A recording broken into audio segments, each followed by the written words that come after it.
Let's go next to our caller from the 508 area code. 508, what's your name? Where are you calling from?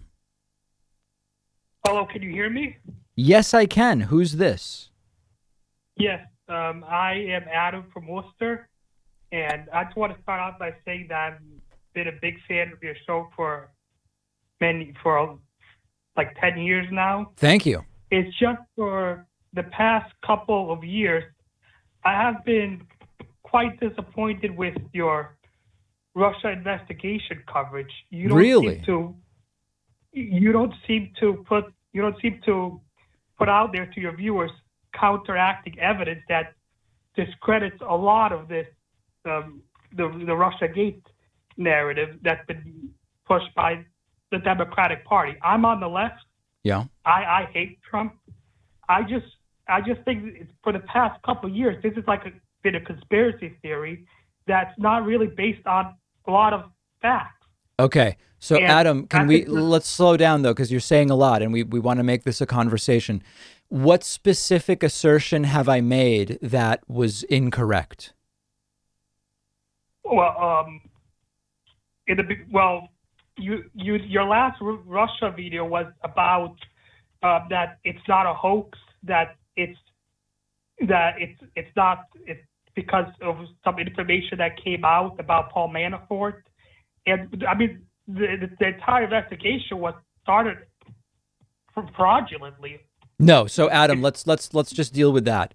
So the recent video was an analysis of a report that was put out by the Senate Select Committee, headed up by a Republican, Richard Burr, which confirmed most of the initial suspicions about interactions between the Trump campaign and Russia in the time leading up to the election. Now, for you to say...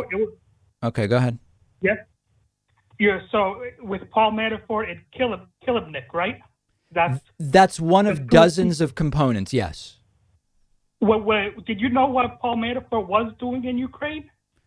He was doing a lot of was different things over a long period of time, but I don't know which things you're talking about and how they're relevant to what's in the report. Well, it is relevant because there's a narrative out there that Paul Manafort and Kilimnik were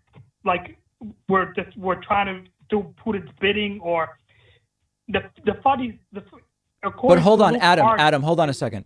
Did I say that, or what are you responding to right now? Because I don't say that in the clip you just mentioned to me. What I say in the clip is read the Senate Select Committee report, and you will see that if your expectation was Trump and Putin are going to get caught on video colluding, that obviously did not happen, and it's not what the outcome is going to be.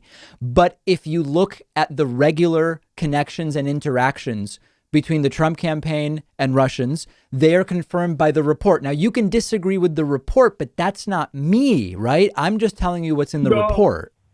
But what I'm counteracting is your assertion that it proves that it's not a hoax. Of course it's not.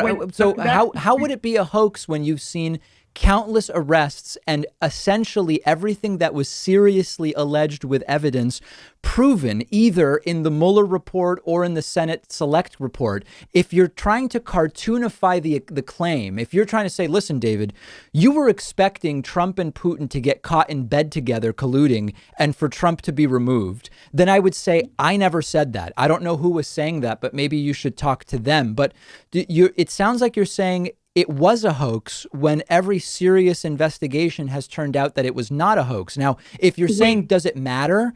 If you're saying, is it relevant to Trump's reelection or whatever? I'm probably right there with you. But to say it was a hoax seems completely without evidence. Well, I'm not saying that the investigation itself is what I'm saying is that with Paul Manafort and Kilimnik, it doesn't. So what if he had connections with some Russian people? Kilimnik, he was the State Department intel source. There's 100 pages that Mueller himself had that described Kilimnik as a sensitive intelligence source for the U.S. State Department. Right, but You're it was trying to but put it was out there- Trump's campaign chairman who was briefing him on the campaign. It was not; those were not in who. So were then that would be an business partners, argument for David. American intelligence to be dealing with him in some way. And if you want to claim that they should have been, then you know, go ahead and talk about that. But that has nothing to do with Paul they were Manafort and the business propriety of partners. that interaction. They were business partners. It wasn't. Of course, they were going to communicate. And there's also my main problem with this Russia narrative is that it's just not based on reality. People are using it to describe Trump as a puppet of Russia. But Adam, hold on a second. Who is doing that? Because this is not even an issue. I mean, on my program, this hasn't even been an issue for like a year and a half at this point. And we're focused on whether we want to vote for Joe Biden or Donald Trump and the failed handling of coronavirus. I mean, you seem so wrapped up in Paul Manafort and stories from a year and a half ago. Who's talking about this now? Who's making this the issue for the election? Like, what are you trying? Are you trying to get me to say I was wrong about everything? Find specific claims I was wrong about then. But so far, you're listing things I haven't even said. I'm not saying I'm not here to own you. I'm a fan of yours. I get it, but you said you're disappointed in my coverage, and so far you've only listed things. Adam, hold on. You've listed things that I've not said as why you're disappointed with me. No, I said I'm disappointed that you haven't pushed back on this. A lot of these, because you have pushed back on other stuff like Ilhan Omar, anti-Semitism, and even the Women's March. I agree with you on those. It's just that in here you have a blind spot because there's a lot of facts that just don't add up to what. Okay, so that's what I'm saying. Tell me what I've reported. All right, Adam, I gotcha. I appreciate the phone call.